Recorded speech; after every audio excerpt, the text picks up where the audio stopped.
Kau yakin dengan inian? Ayahmu bilang, jangan terlalu sering membuka simpul energi di awal, apalagi di tempat yang energinya padat seperti Jogja ini. Suara Sinta berbisik, nadanya lembut namun penuh kewaspadaan, seolah angin sepoi-sepoi yang hanya bisa didengar oleh satu orang. Rian, pemuda 20 tahun kala itu, dengan sorot mata yang sedikit lebih tua dari usianya, terbiasa melihat apa yang tak kasat mata. Menghela nafas, ia duduk bersila di lantai kamar kosnya yang sempit, di bawah rembulan yang menembus jendela kaca buram. Wangi dupa cendana yang tipis melayang di udara, menutupi aroma pengap dari tumpukan buku kuliah dan mie instan. Justru itu tak, ayah ingin aku terbiasa. Katanya, kalau di tempat yang bersih terus, indraku gak akan terasa.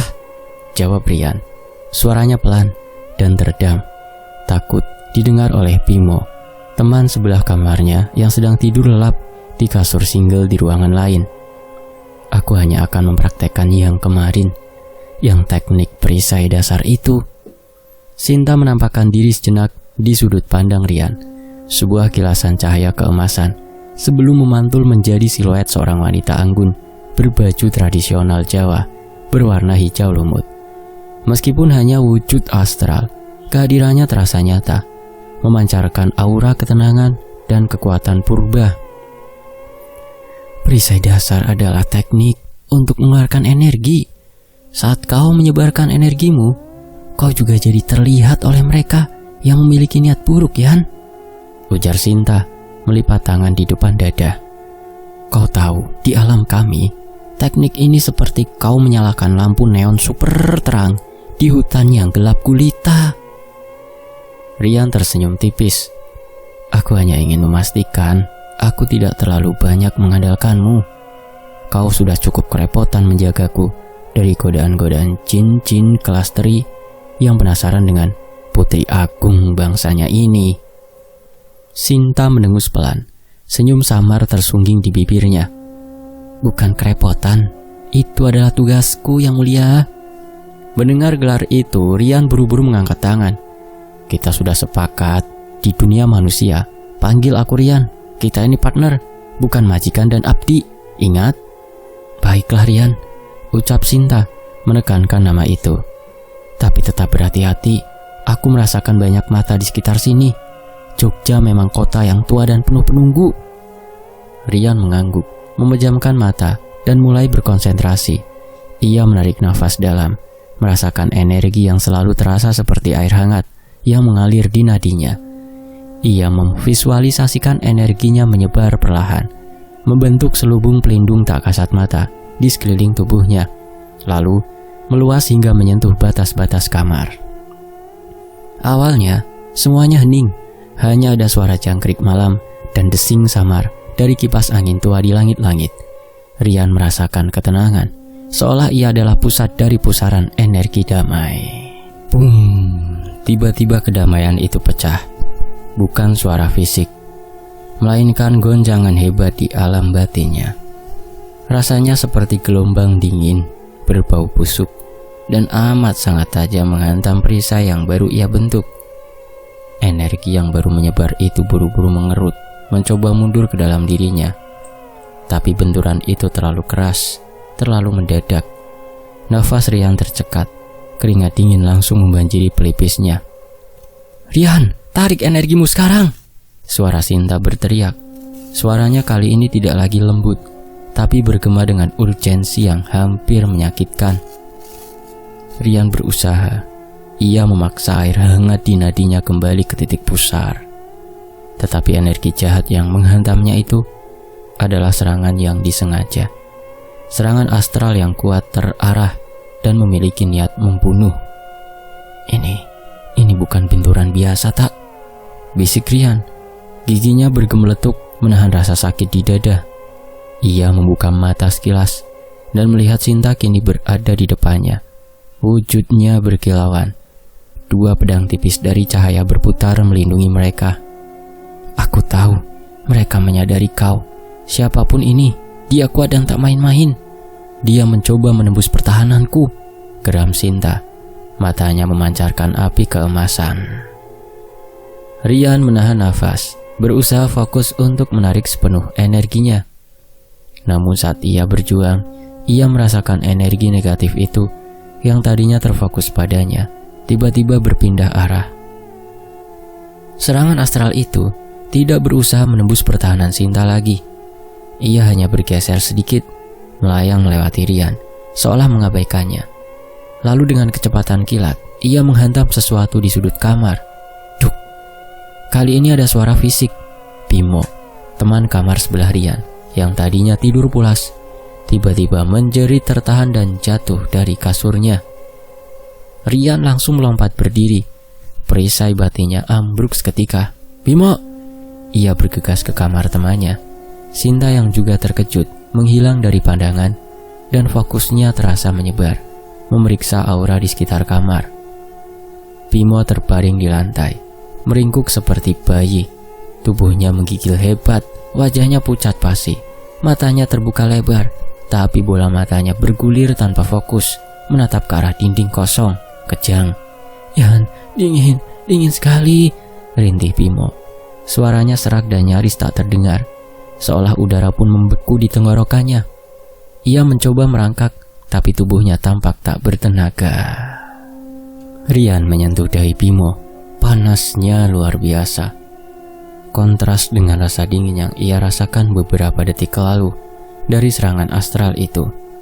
Sinta, apa yang terjadi? Rian bertanya panik sambil berusaha mengangkat Bimo yang terasa seperti timah panas. Suara Sinta kembali, kali ini terdengar khawatir dan penuh rasa bersalah. Sial. Serangan itu, dia tidak punya target yang spesifik, Rian. Dia hanya mencari sasaran empuk di sekitar energi yang kau pancarkan. Saat kau dan aku membentuk perisai, aura Bimo yang polos dan tidak terlindungi menjadi celah yang paling mudah untuk diserang. Dia terkena pukulan telak.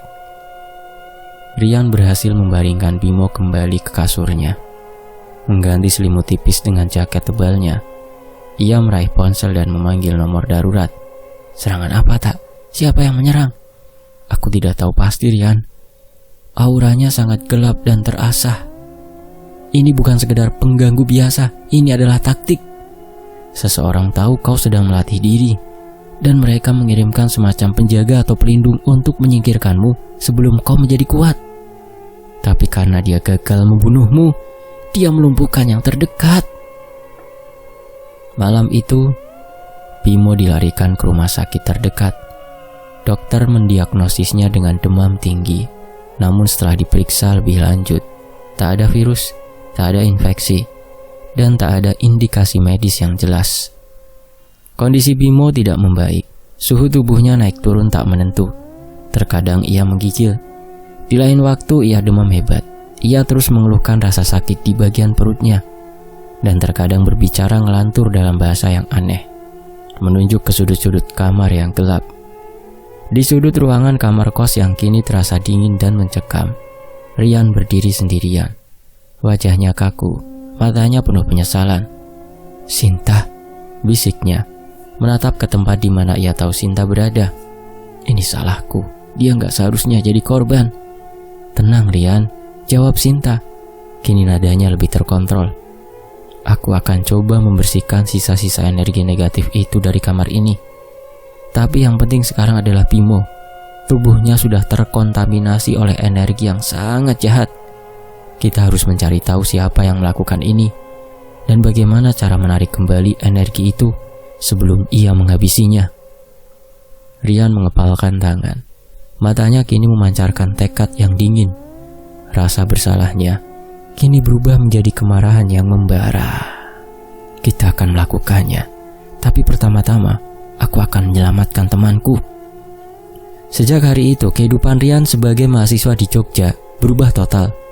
Keahlian spiritual yang ia anggap sebagai latihan pribadi kini menjadi beban berat dan tanggung jawab yang harus ia pikul. Minggu berganti minggu, Bimo masih terbaring di rumah sakit. Kondisinya semakin memburuk. Dokter mulai menyerah dan hanya bisa memberi obat penenang untuk meredakan kejang dan deliriumnya. keluarga Bimo sudah datang dari kampung, mata mereka memancarkan keputusasaan. Rian selalu berada di sisi Bimo. Di siang hari ia berpura-pura menjadi teman yang khawatir, memberikan semangat, dan memastikan Bimo nyaman. Di malam hari, ia menarik dirinya, ditemani Sinta, dan mulai melakukan investigasi astral. Energi itu sangat tua, Rian, kata Sinta suatu malam saat mereka berdua mengamati kamar kos yang kini kosong dan sunyi, seolah tempat itu telah diselimuti kabut yang tebal. Rian memejamkan mata, membiarkan Sinta menyalurkan penglihatannya ke matanya. Ia melihat kamar itu, tapi bukan kamar yang biasa ia lihat. Dinding-dindingnya berdenyut dengan warna ungu tua yang pekat. Udara terasa kental dan berat. Aku melihatnya tak seperti jaring laba-laba. Dan di tengahnya ada titik fokus, bukan di sini, tapi jauh dari sini, ujar Rian, menunjuk ke arah tenggara dari jendela kosnya. Tepat sekali, itu adalah pusat ritualnya, jelas Sinta. Suaranya bergetar karena jijik. Orang yang menyerangmu, dia tidak bekerja sendirian, Yan. Dia adalah bagian dari sebuah kelompok, atau setidaknya memiliki koneksi kuat dengan sebuah perkumpulan yang fokus pada ilmu hitam. Mereka menggunakan energi murni untuk menyerang. Energi murni? Maksudmu energi manusia lain? Lebih dari itu, mereka menggunakan tumbal yang dipersiapkan khusus untuk ritual penyerangan astral jarak jauh. Sinta menjelaskan, nadanya dingin dan serius. Aku yakin mereka tidak hanya menyerangmu, mereka sudah melakukannya ke orang lain, menggunakan teknik ini untuk menyingkirkan saingan, atau bahkan hanya untuk menguji kekuatan mereka. Rian merasa mual. Ia baru menyadari betapa kejam dan mengerikannya dunia spiritual yang selama ini hanya ia anggap sebagai ilmu warisan ayah dan latihan meditasi. Kita harus menemukan sumbernya sekarang. Bimo tidak punya waktu, desak Rian bangkit. Tunggu Rian, jangan gegabah. Sinta menahannya secara astral, dan Rian merasakan tekanan lembut di bahunya. Aku sudah mencoba melacaknya, tapi pusat ritual itu dilindungi oleh penjaga yang kuat, sekuat tembok baja. Jika kita pergi sekarang, kita akan langsung terdeteksi, dan kali ini mereka tidak akan menyerang Bimo, mereka akan langsung menyerangmu. Lalu kita harus bagaimana? Rian frustasi, menjambak rambutnya sendiri. Kita harus memanggil bala bantuan. Rian mengangkat alis.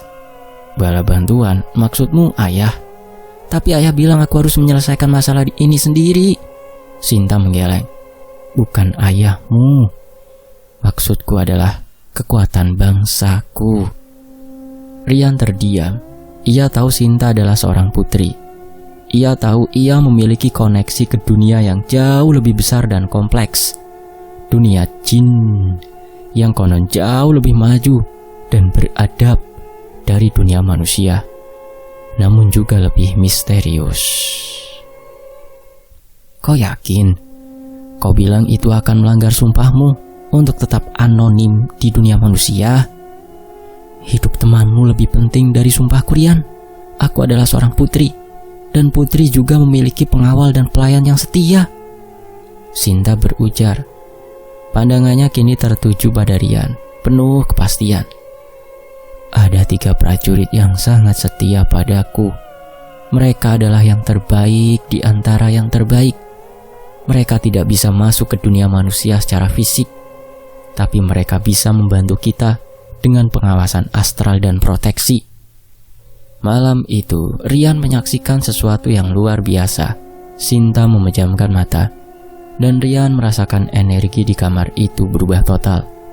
Energi Sinta yang tadinya lembut dan keemasan, kini memancar dengan warna biru kehijauan, berputar seperti pusaran air di tengah lautan.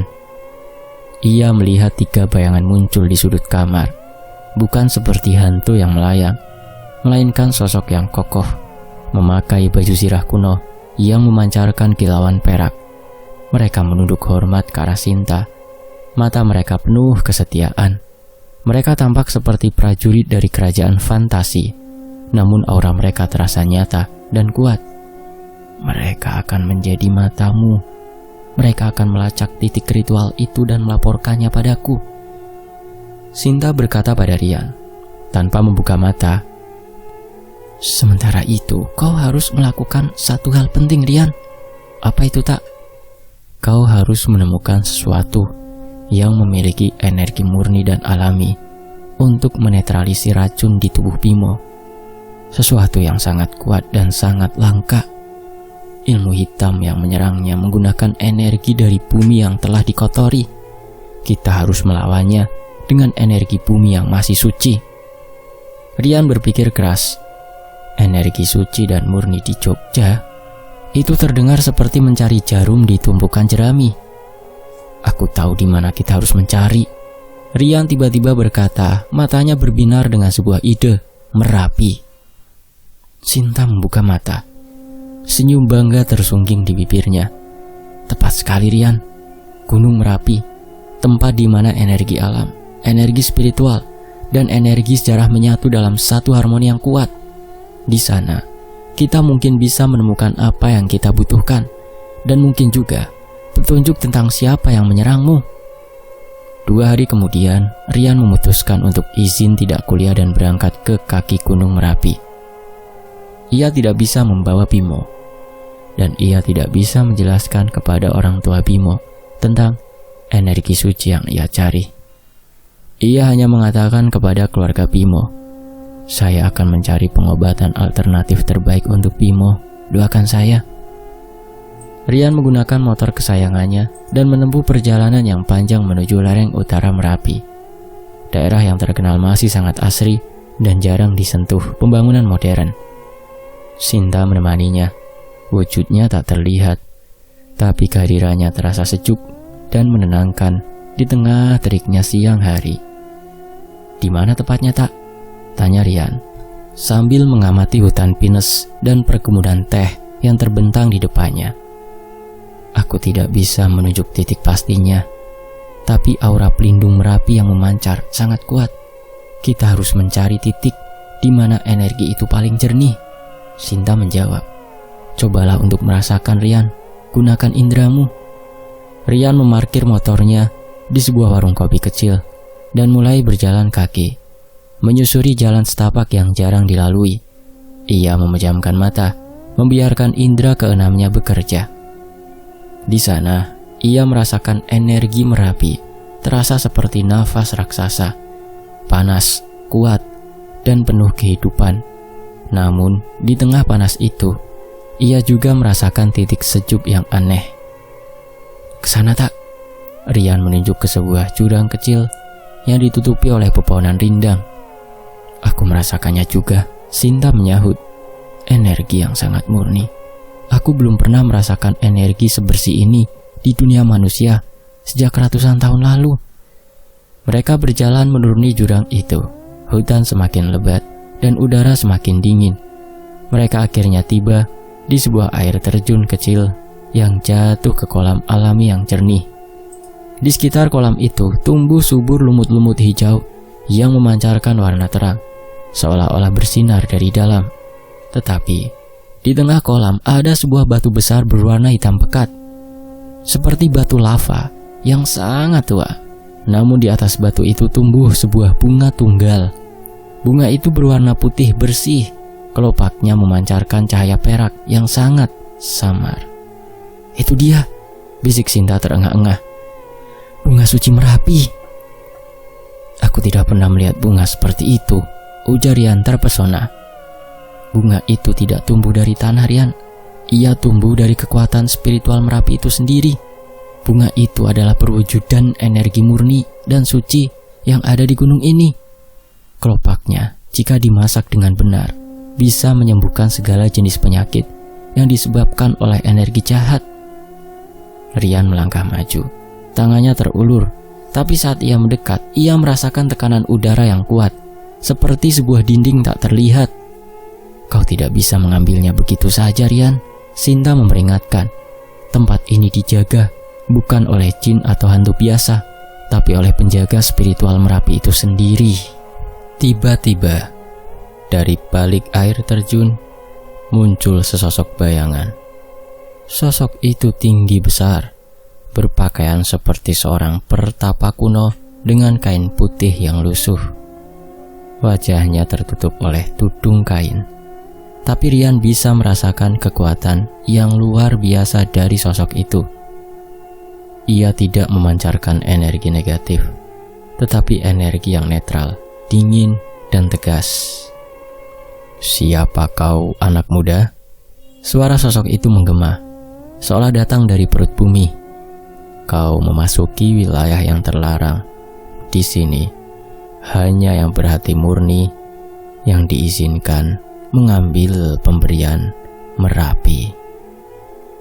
Rian menarik nafas dalam. Ia tahu ini adalah ujian. Ia tahu ia harus jujur dan tidak boleh menyembunyikan niatnya. "Saya Rian, Kiai. Saya datang bukan untuk kesenangan atau kekayaan," kata Rian. Suaranya mantap. "Saya datang untuk menyelamatkan hidup sahabat saya, Bimo, yang menjadi korban serangan ilmu hitam yang seharusnya ditujukan pada saya." Ia menceritakan seluruh kejadian itu, mulai dari latihannya, serangan astral, hingga kondisi Bimo. Rian tidak menyebut Sinta secara langsung, tapi ia menyebut bahwa ia memiliki pendamping spiritual yang bisa menjadi saksi. Sosok pertapa itu diam lama. Rian dan Sinta menahan nafas. Keheningan itu terasa seperti berabad-abad. Akhirnya, sang pertapa mengangkat tangannya, menunjuk ke arah Rian. "Kau memiliki niat yang suci, anak muda, dan kau memiliki penyesalan yang tulus. Itu adalah dua hal yang dibutuhkan untuk membuka kunci di tempat ini." Namun, lanjutnya, suaranya tiba-tiba berubah menjadi peringatan. "Kau membawa energi asing yang kuat di sampingmu. Energi yang kuat dan agung. Dia bisa menjadi pedangmu, tapi juga bisa menjadi bumerangmu." Rian menunduk. Ia tahu yang dimaksud adalah Sinta. "Saya tahu, Kiai. Tapi tanpa dia, saya tidak akan bisa bertahan di dunia spiritual yang kejam ini," jawab Rian jujur. Sang pertapa mengangguk pelan. "Ambillah bunga itu. Bunga itu hanya akan mekar untuk tujuan yang mulia. Tapi ingat ini, Rian. Setiap kekuatan memiliki harga. Kau telah mengambil harga dari seorang teman. Kini, kau harus membayar harga untuk keahlianmu." "Saya siap, Kiai," jawab Rian tanpa ragu. Sang pertapa itu tersenyum tipis. Sebuah senyum yang terasa kuno dan misterius. "Pergilah. Aku akan membiarkanmu lewat. Dan semoga bunga suci Merapi ini bisa menyelamatkan sahabatmu."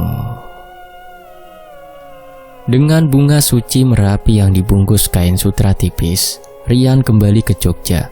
Ia segera membawa bunga itu ke rumah sakit. Ia harus hati-hati agar tidak ada perawat atau dokter yang melihatnya, karena bunga itu jelas tidak akan dianggap sebagai obat medis. Sinta, yang kini bekerja sama dengan ketiga prajurit jinnya, sudah menyiapkan resep untuk mengolah bunga itu. "Kita harus memberikannya malam ini. Tubuh Bimo sudah tidak sanggup menahan kontaminasi energi jahat lebih lama lagi," kata Sinta, wajahnya tegang. Di malam hari, Rian menyelinap masuk ke kamar Bimo. Dengan bantuan Sinta, ia melarutkan kelopak bunga itu dalam air mineral yang suhunya telah diatur secara spiritual. Cairan itu memancarkan aroma bunga yang menenangkan dan warna perak yang lembut. Rian meminumkan cairan itu ke Bimo secara perlahan. Saat cairan itu menyentuh tenggorokan Bimo, Bimo langsung mengejang hebat. Monitor jantungnya berbunyi nyaring. "Rian!" jerit Sinta, yang kini memegang tangan Rian. Energi itu bereaksi, negatif dan positif, saling bertarung. Rian memegang Bimo, berusaha menenangkan tubuh temannya. "Aku harus masuk, tak? Aku harus masuk ke dalam bawah sadarnya. Aku harus bantu dia mengusir racunnya dari dalam, kata Rian. Matanya kini berkilat penuh tekad. Sinta menggeleng cepat. Kau gila? Itu terlalu berbahaya. Jika kau masuk, kau akan bertarung langsung dengan esensi dari serangan astral itu. Aku harus, tak. Kalau aku tidak masuk, energi bunga itu akan kalah dan Bimo akan mati. Tanpa menunggu persetujuan Sinta, Rian memejamkan mata, memegang tangan Bimo kuat-kuat, dan memfokuskan seluruh energinya. Ia masuk ke dalam pikiran Bimo. Alam bawah sadar Bimo adalah tempat yang suram dan mengerikan. Ia berada di sebuah gua gelap, dingin dan basah. Di tengah gua itu, Bimo terikat di sebuah batu altar. Tubuhnya membiru karena kedinginan. Di atas Bimo mengambang sebuah bola hitam pekat yang berdenyut, memancarkan bau busuk dan hawa dingin yang menusuk. Itu adalah esensi serangan astral yang menembus tubuh Bimo. Kau berani datang, anak muda? Sebuah suara parau dan beracun terdengar dari bola hitam itu. Suara itu bukan suara manusia, melainkan gabungan dari desisan ular dan gesekan batu. Aku datang untuk mengambil kembali apa yang kau curi, kata Rian, berdiri tegak, memancarkan aura keemasan yang terang di tengah kegelapan. Bola hitam itu tertawa dengan tawa yang mengerikan. Kau lucu, kau lemah, kekuatanmu belum matang. Kau tidak bisa mengalahkanku. Aku adalah bagian dari kekuatan yang lebih besar. Jika kau berani menyentuhku, kau akan mati, dan kami akan menjadikanmu tumbal yang jauh lebih berharga daripada temanmu yang bodoh ini. Rian tidak gentar. Ia tahu ia tidak bisa melawan bola hitam itu dengan kekuatan fisik. Ia hanya punya satu kesempatan. Ia memejamkan mata dan memvisualisasikan bunga suci Merapi. Ia memvisualisasikan air perak, aroma wangi, dan energi yang lembut namun kuat. Kau adalah racun dan aku adalah penawar, kata Rian. Suaranya tenang dan tegas. Rian mengulurkan tangannya, dan dari telapak tangannya ia memancarkan energi perak yang lembut menyelimuti Bimo dan bola hitam itu. Saat energi perak dari bunga dan energi hitam dari serangan astral itu bertemu, terjadi ledakan. Namun ledakan itu tidak menghancurkan, melainkan menghangatkan. Bola hitam itu menjerit kesakitan. Tidak, energi murni, kau curang. Energi perak itu melilit bola hitam, membakarnya, mengubahnya menjadi asap hitam yang tipis. Bola hitam itu mengecil hingga akhirnya menghilang sama sekali. Bimo terbatuk dan ikatan di tubuhnya terlepas. Ia melihat Rian, tersenyum lemah. Rian, aku kedinginan. Rian tersenyum lega. Aku tahu Bim, sekarang kau akan sembuh. Rian kembali ke tubuhnya. Bimo tenang kembali. Tubuhnya berhenti kejang. Suhu tubuhnya kembali normal. Sinta yang berdiri di sampingnya menghela nafas panjang. Kau berhasil Rian, tapi kau hampir mati kelelahan. Aku tahu, Rian menjawab, masih terengah-engah. Tapi Bimo selamat. Sekarang kita harus fokus pada penyerangku. Setelah Bimo mulai pulih dan dipindahkan kembali ke kos, Rian dan Sinta mulai menyusun rencana. Kondisi Bimo sudah jauh lebih baik, tapi ia masih sering mengalami mimpi buruk dan trauma. 3 prajuritku sudah menemukan titiknya Rian, kata Sinta saat mereka berada di kamar kos yang kini terasa lebih terang. Pusat ritualnya berada di sebuah rumah tua di kawasan kota gede. Rumah itu dulunya milik seorang bangsawan yang terkenal mempelajari ilmu-ilmu kegelapan. Kota gede? Itu tidak terlalu jauh dari sini, ujar Rian. Tapi itu tidak berarti mudah. Prajuritku bilang rumah itu dijaga oleh ribuan khodam dari berbagai macam bentuk. Dan di dalam rumah itu ada pemimpin mereka. Sosok yang aura jahatnya bahkan membuatku kesulitan untuk melihatnya secara jelas. Kau tahu siapa dia? Sinta menggeleng. Belum, tapi aku merasakan dia menggunakan energi yang sama dengan orang yang mengajarimu teknik perisai itu. Ada kemiripan dalam metode penyerangan, hanya saja dia memutarbalikkan energi itu untuk tujuan jahat. Rian terdiam. Maksudmu, salah satu murid ayah? Mungkin. Atau mungkin juga seseorang yang pernah menempuh jalur yang sama, tapi memilih jalan yang berbeda. Apapun itu, dia adalah master dalam memanipulasi energi. Dia adalah bahaya terbesar yang pernah kau hadapi, Rian. Rian merasakan beban berat di bahunya. Ia telah menyelamatkan Bimo, tapi ia tahu pertarungan sesungguhnya baru saja dimulai. Ia tidak bisa lari. Jika ia lari, penyerang itu akan terus mengincarnya dan mungkin akan menyerang orang-orang terdekatnya lagi. Kita harus masuk ke sana, tak? Kita harus mengakhiri ini. Aku tidak bisa hidup dalam ketakutan, kata Rian, matanya menatap tajam ke arah peta kota Yogyakarta yang tergantung di dinding. Kita akan masuk, tapi tidak malam ini, kata Sinta menggeleng. Pertama, kau harus menguatkan dirimu. Aku akan mengajarimu 3 teknik rahasia milik bangsaku. Teknik yang akan membuat energimu menjadi lebih padat, lebih tajam, dan lebih kuat dari yang pernah kau bayangkan. Dan kedua, kita harus memiliki informasi. Kita harus tahu siapa dia, apa tujuannya, dan kenapa ia begitu terobsesi untuk menyingkirkanmu. Malam-malam berikutnya, Rian tidak tidur. Ia duduk bersila di kamar kosnya, berlatih dengan bimbingan Sinta. Ia belajar teknik penyatuan raga dan jiwa yang membuatnya bisa merasakan dunia astral seperti ia merasakan dunia fisik. Ia belajar teknik tarian cahaya perak yang membuat energinya bergerak cepat dan memotong pertahanan astral. Dan yang paling penting, ia belajar teknik perisai Putri Agung, sebuah teknik pertahanan yang sangat kompleks yang hanya bisa diajarkan oleh jin tingkat tinggi. Setelah seminggu berlatih keras, Rian merasa dirinya berbeda. Ia tidak lagi canggung, ia tidak lagi ragu. Ia merasa seolah ia dan Sinta adalah satu kesatuan. Energi mereka mengalir dan berputar secara harmonis. Aku siap, tak? Kata Rian pada suatu malam. Kita pergi sekarang. Aku tahu kau siap, balas Sinta, senyum bangga tersungging di wajahnya. Tapi kita tidak akan pergi sendirian. 3 prajuritku sudah siap.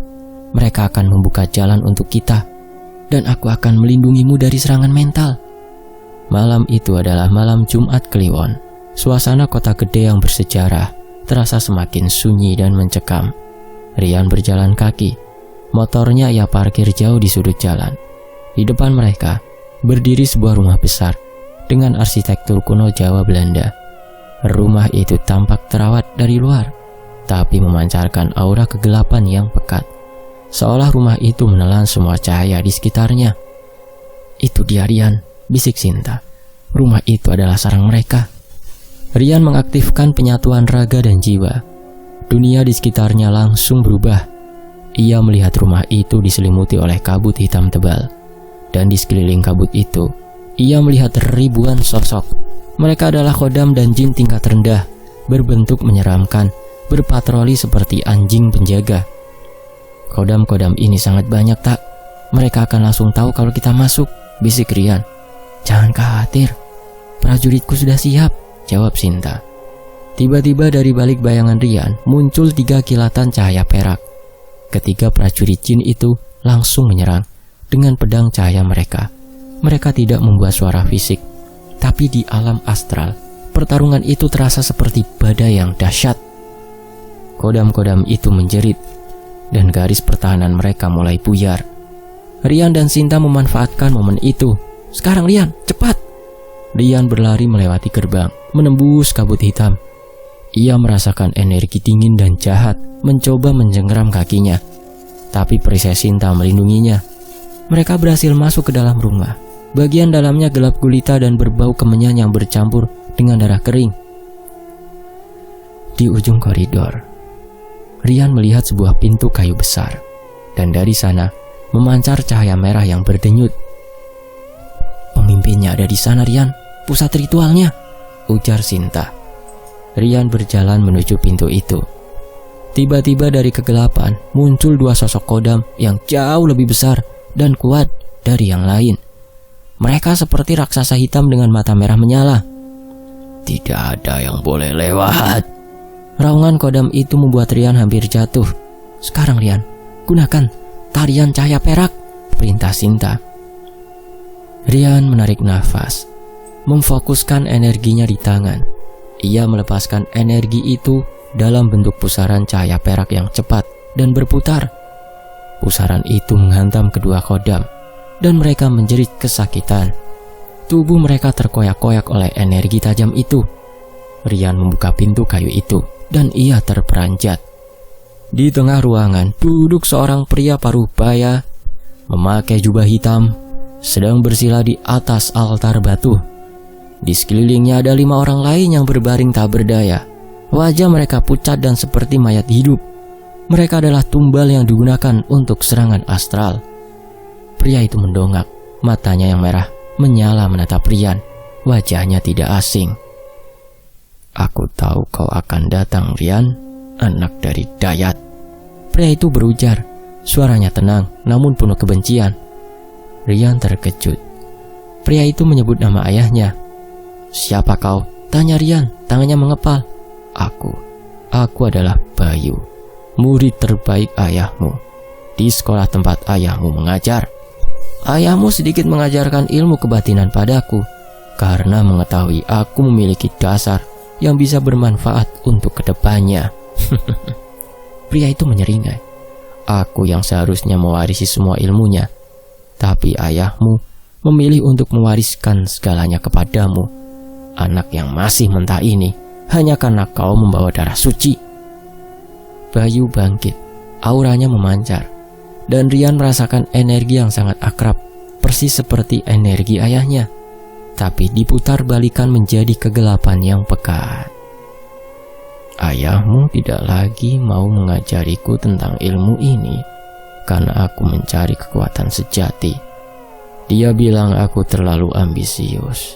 Sekarang aku akan membuktikan padanya bahwa ambisilah yang akan membuatku menjadi raja spiritual di tanah Jawa ini.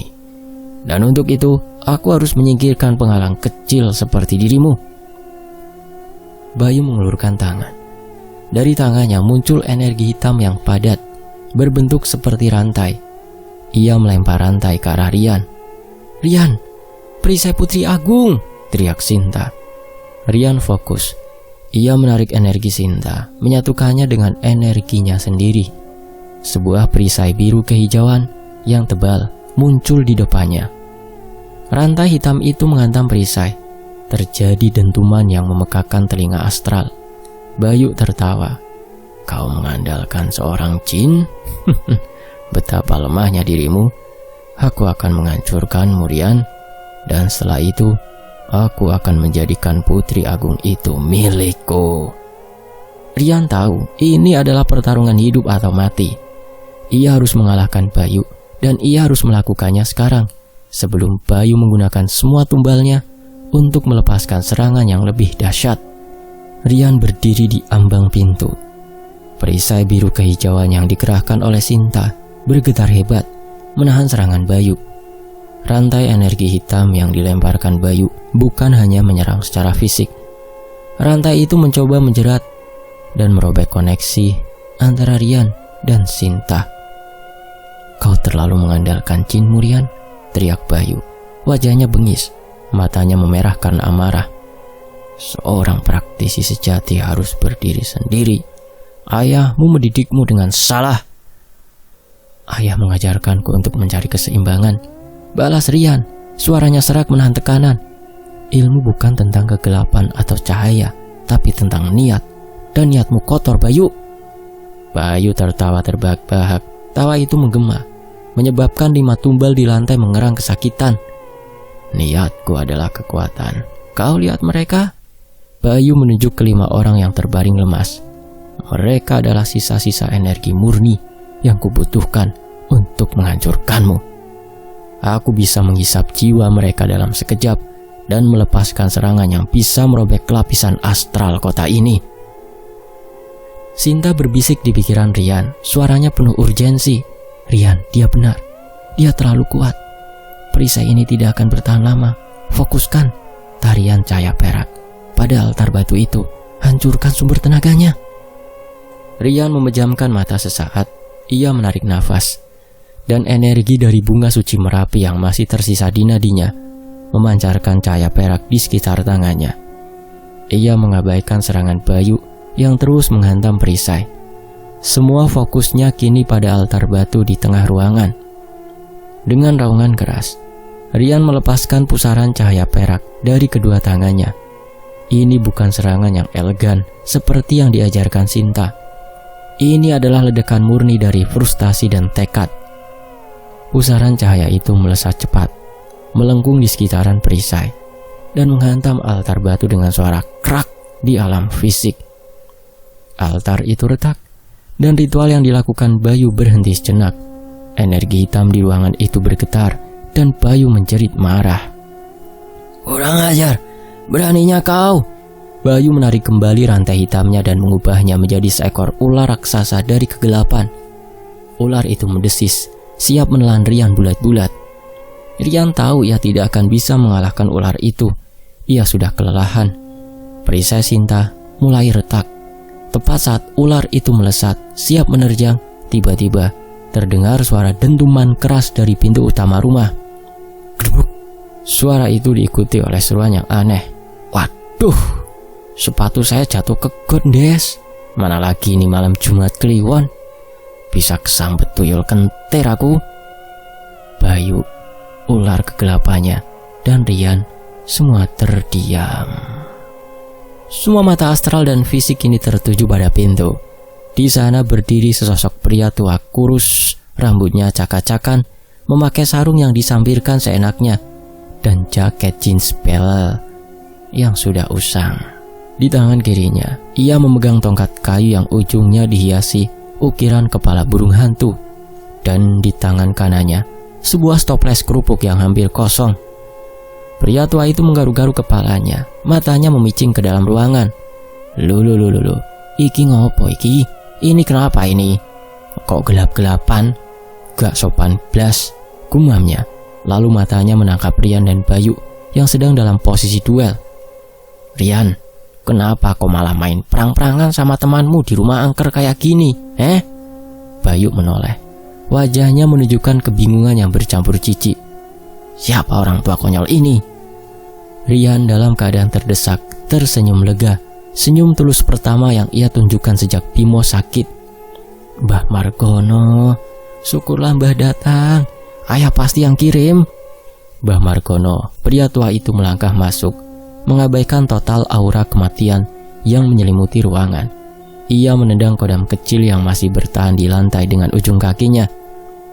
Bocah ireng, kalau mau jadi penjaga, jangan tidur di tengah jalan." Mbah Margono memarahi kodam itu. Bayu benar-benar marah. Energi jahatnya hancur oleh kebodohan dan kekonyolan yang absurd. "Tutup mulutmu orang tua. Kau mengganggu ritual besar. Mati kau!" Bayu mengarahkan ular kegelapannya yang tersisa ke arah Mbah Margono. Mbah Margono mendengus. Ia meletakkan toples kerupuknya di lantai dengan hati-hati, seolah itu adalah harta paling berharga. "Wes toh, sudahlah. Anak muda kok ya suka marah-marah. Sini, Mbah kasih permen," kata Mbah Margono. Ia tidak menggunakan mantra, tidak mengacungkan tongkatnya. Ia hanya meludah di telapak tangannya. Bayu terkejut melihat tingkah laku Mbah Margono. Tiba-tiba, ludah itu berubah menjadi semburan cahaya hijau terang yang melesat. Cahaya itu tidak menghancurkan ular kegelapan, tapi melilitnya. Dan saat cahaya itu menyentuh ular itu berubah menjadi lumpur hitam yang mengeluarkan asap. Bayu mundur 3 langkah, matanya membelalak kaget. "Ini ilmu asma tanah Jawa. Kau Margono tua?" "Lah iya, Mbah Margono," jawab Mbah Margono, mengelap tangannya di sarungnya yang lusuh. "Sudah lama sekali aku tidak meludah dengan serius. Capek tahu. Kalau kau tadi minta baik-baik, Mbah kasih permen. Ini malah diajak ribut." Rian hanya bisa tercengang. Ia tahu Mbah Margono adalah guru spiritual, tetapi ayahnya selalu bilang, Mbah Margono adalah orang yang paling aneh dan sering bertindak seenaknya. Bayu, Mbah Margono melanjutkan. Nadanya kini berubah. Ada otoritas kuno yang tidak terbantahkan dalam suaranya. Aku datang atas perintah gurumu, Dayat. Dia minta aku menarik semua ilmu yang telah ia ajarkan padamu, karena kau menyalahgunakannya. Dan aku juga harus menghilangkan semua ilmu hitam yang kau pelajari dari luar. Kau tidak bisa melakukannya, teriak Bayu. Ilmu ini sudah menjadi bagian dari jiwaku. Kau bukan tandinganku lagi, Margono. Hah? Gak tanding? Loh, kok sombong? Mbah Margono mengambil tongkatnya. Ia tidak mengayunkannya. Ia hanya memukulkannya perlahan ke lantai. Tuk! Tiba-tiba, energi di ruangan itu seolah-olah terbagi dua. Energi kegelapan Bayu mulai bergerak liar. Seolah-olah ada magnet kuat yang menariknya keluar dari tubuhnya. Wajah Bayu berubah pucat. Apa yang kau lakukan? Mbah hanya mengetuk sebentar, jawab Mbah Margono tanpa ekspresi. Tubuhmu itu sudah tua, Bayu. Kau tidak cocok lagi dengan energi busuk. Mari kita bersihkan sedikit. Mbah Margono mengangkat tongkatnya, dan kali ini ujung tongkat itu memancarkan cahaya putih keemasan yang sangat lembut. Ia mengarahkan cahaya itu ke Bayu. Cahaya itu tidak menyakitkan, tapi ketika menyentuh Bayu, Bayu menjerit seperti dibakar. Energi hitam dari tubuhnya menyembur keluar, membentuk asap pekat yang langsung disedot oleh tongkat Mbah Margono. Ini sakit, hentikan, hentikan, ini harta hidupku. Bayu merangkak mundur, mencoba melindungi dirinya. Harta? Ini sampah, Bayu. Kau hanya jadi budak iblis murahan. Cibir Mbah Margono. Ayahmu itu mewariskan ilmu kemanusiaan, bukan kekuatan. Sekarang hilang. Selama proses pencabutan ilmu itu, Bayu meronta-ronta dan menyerang Mbah Margono dengan sisa-sisa energinya. Tapi Mbah Margono menghadapinya hanya dengan kedipan mata atau desahan nafas yang selalu menciptakan perisai yang tak tertembus. Rian dan Sinta hanya bisa menyaksikan. Sinta berbisik kepada Rian, kekuatan Mbah Margono melampaui pemahaman kita, Rian. Dia tidak hanya kuat, tapi dia memiliki otoritas alamiah di dunia ini. Kekuatannya datang dari akar spiritual Jawa itu sendiri. Dia luar biasa. Setelah beberapa menit yang terasa seperti jam, Bayu ambruk ke lantai. Jubah hitamnya compang-camping, dan matanya tidak lagi merah menyala. Ia terlihat seperti pria paruh baya yang sangat lelah. Dan di matanya kini hanya ada kehambaan. Semua ilmu, baik yang diajarkan maupun yang ia curi dari kegelapan, sudah hilang. Mbah Margono berjalan ke arah Bayu, menatapnya dengan tatapan yang kini penuh iba, bukan lagi kekonyolan. Kau terlalu jauh, Bayu. Kau terlalu ingin menjadi Tuhan, padahal kau hanya manusia. Mbah Margono berjongkok di sampingnya. Sekarang kau hanya perlu menjalani sisa hidupmu sebagai manusia biasa. Itu adalah hukuman terberat bagimu. Bayu terbatuk, air mata mengalir di pipinya. Aku kalah. Aku tidak punya apa-apa lagi. Kau masih punya nafas, ujar Mbah Margono. Ia menoleh ke arah 5 tumbal di lantai, yang kini mulai bergerak dan terlihat lebih hidup. Pergilah, cari pertolongan medis. Aku sudah membersihkan tubuh mereka dari energi busuk. Mbah Margono kemudian menoleh ke Rian. Rian, tugas sudah selesai. Kau sudah menyelamatkan temanmu, dan kau sudah mengalahkan iblis di dalam dirimu sendiri, yaitu rasa bersalah, kata Mbah Margono. Senyumnya kini hangat. Rian berjalan mendekat. Matur nuwun, Mbah. Matur nuwun, terima kasih. Saya tidak tahu harus bilang apa, Mbah. Wes, ndak perlu bilang apa-apa. Mbah Margono mengibaskan tangan. Bilang saja ke bapakmu. Mbah Margono minta dibeliin kerupuk udang. Itu sudah cukup. Ia kemudian mengambil stoples kerupuknya di lantai, menghela nafas panjang, dan berjalan menuju pintu. Aku sudah membereskan kodam-kodam di luar. Ayo kita pulang Rian. Di sini buahnya nggak enak, kata Mbah Margono.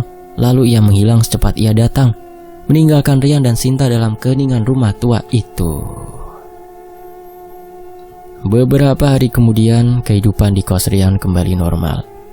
Bimo pulih sepenuhnya, meskipun ia tidak pernah ingat apa yang terjadi padanya, selain mimpi buruk yang mengerikan dan hawa dingin yang tak tertahankan. Ia hanya ingat Rian yang selalu menemaninya di rumah sakit. Terima kasih banyak Yan, kau benar-benar sahabat terbaik, kata Bimo sambil meminum kopi di teras kos. Sama-sama Bim, itu sudah kewajibanku, jawab Rian tersenyum tulus. Bayu ditangkap oleh polisi setelah ditemukan pingsan di rumah tua itu. Pihak berwajib mengira ia adalah seorang dukun yang melakukan penipuan. Tanpa ilmu spiritual, Bayu hanyalah seorang penjahat biasa. Rian duduk bersila di kamarnya. Sinta kini menampakkan dirinya duduk di depannya dengan keanggunan seorang putri. Semuanya sudah selesai Rian, kata Sinta. Serangan astral sudah hilang, Bayu sudah dilucuti kekuatannya, dan temanmu selamat. Iya, Rian mengangguk, namun tatapannya serius. Tapi aku sadar satu hal tak, dunia ini lebih kejam dari yang kukira, dan kekuatanku itu bukan lagi hanya latihan, itu adalah tanggung jawab. Sinta tersenyum, senyum bangga seorang guru kepada muridnya. Kau akhirnya mengerti Rian, ayahmu tidak memberimu ilmu hanya agar kau bisa bersembunyi. Dia memberimu ilmu agar kau bisa menjadi pelayan cahaya di dunia yang gelap. Aku mengerti, kata Rian. Dan aku juga mengerti kenapa ayah mengirim Mbah Margono. Dia tidak hanya ingin Bayu dikalahkan. Dia ingin aku melihat kekuatan yang sebenarnya, kekuatan yang tidak perlu menggunakan kekerasan, tapi menggunakan otoritas dan kemurnian hati. Tepat sekali, Sinta menyahut. Mbah Margono adalah contoh bahwa kekuatan spiritual tertinggi adalah yang paling rendah hati dan ya konyol. Rian tertawa kecil. Dan aku juga belajar bahwa aku tidak bisa lari dari takdirku. Aku memiliki tanggung jawab karena aku memiliki darah suci dan aku memiliki pendamping sepertimu. Aku adalah Rian. Lalu apa rencanamu selanjutnya Rian? Tanya Sinta. Rian memandang keluar jendela ke arah langit Jogja yang penuh bintang. Aku akan terus kuliah, tentu saja. Tapi aku juga akan mulai mencari orang-orang seperti Bayu yang berkeliaran di luar sana. Mereka yang menggunakan ilmu spiritual untuk menyakiti orang lain. Dan aku akan menggunakan ilmu yang diajarkan ayah, ilmu yang diajarkan Mbah Margono, dan kekuatanmu untuk memastikan tidak ada lagi korban tak bersalah seperti Bimo. Rian menarik nafas, lalu memejamkan mata, membiarkan energi spiritualnya menyebar keluar. Namun kali ini bukan sebagai lampu neon, melainkan sebagai mercusuar yang kuat dan terkontrol, siap mendeteksi ancaman baru, siap menjadi pelindung di antara dua dunia. Kita akan mulai bekerja Sinta. Sinta tersenyum, dan energi keemasannya memancar, menyatu dengan energi Yan, dua kekuatan manusia dan jin, spiritual dan agung bersatu dalam tekad untuk menghadapi setiap teror yang mengintai di balik tirai realitas.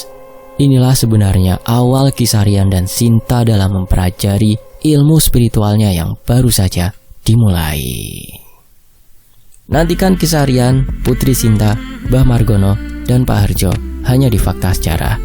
Saya pamit undur diri, terima kasih semuanya.